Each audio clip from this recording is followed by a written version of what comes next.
Now, students, about the LED. LED consume less energy, so LED is better for detecting either the electrolyte or not the solution or molten compound. Better for LED is that one. Now we come to that magnetic compass tester. Now the magnetic compass tester, you just see magnetic compass is quite twisted with the conductor wire, and one end of the conductor wire is free and one end is connected to the source of battery and another end of the source of battery is free. Now if these two free end, we just dip into the solution at the molten compound, then if magnetic compass deflect, then that solution or that molten compound is conductive of electricity. If not, that means that the solution or the molten compound is not an electrolyte. Now this is the best one, because if a slight bit of electricity pass through the conductor, the magnetic compass must deflect, because whenever the electricity pass through the conductor, then around the conductor where some magnetic field is produced, and that magnetic field deflect that magnetic compass. Now the deflection of magnetic compass depend upon how much electricity is passed through the conductor wire. If the electrolyte is strong, then through that conductor wire more electricity will pass and the deflection of compass will be more. If the deflection of compass is less, that means the electrolyte is not very strong, that is weak that is a weak electrolyte. Is it clear? Now strong electrolyte and weak electrolyte, we are just telling you what is the strong electrolyte and what is the weak electrolyte. Now strong electrolyte and weak electrolyte, we are going to discuss about this.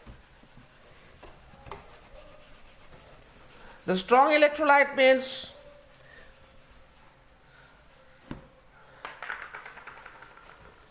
the compound which in molten or in solution condition, strong electrolyte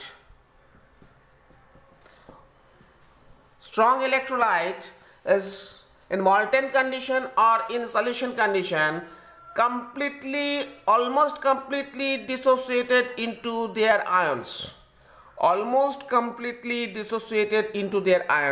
As for example, NaCl, KCl,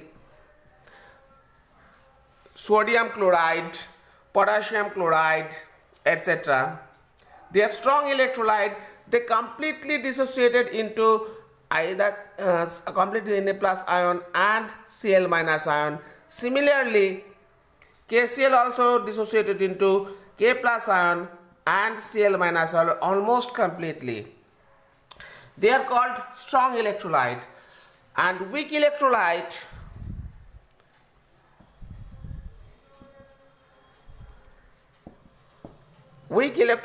are those which not able to complete dissociation. They either dissociate partially, they incomplete dissociation or partially dissociation of the ions occur. Example, ammonium hydroxide. The all particles of the ammonium hydroxide present in the solution are not dissociated completely. It's partially dissociated into NH4 plus ion and OH minus ion. Partially dissociated. So all particles not dissociated. So number of ions is less in weak electrolyte solution or in molten condition. But in case of strong electrolyte, the number of ions is more. So they can conduct more electricity, and weak electrolyte can conduct less electricity. So better to check. The best one option is the magnetic compass, then LED tester, and then bulb tester. Is it clear to you all?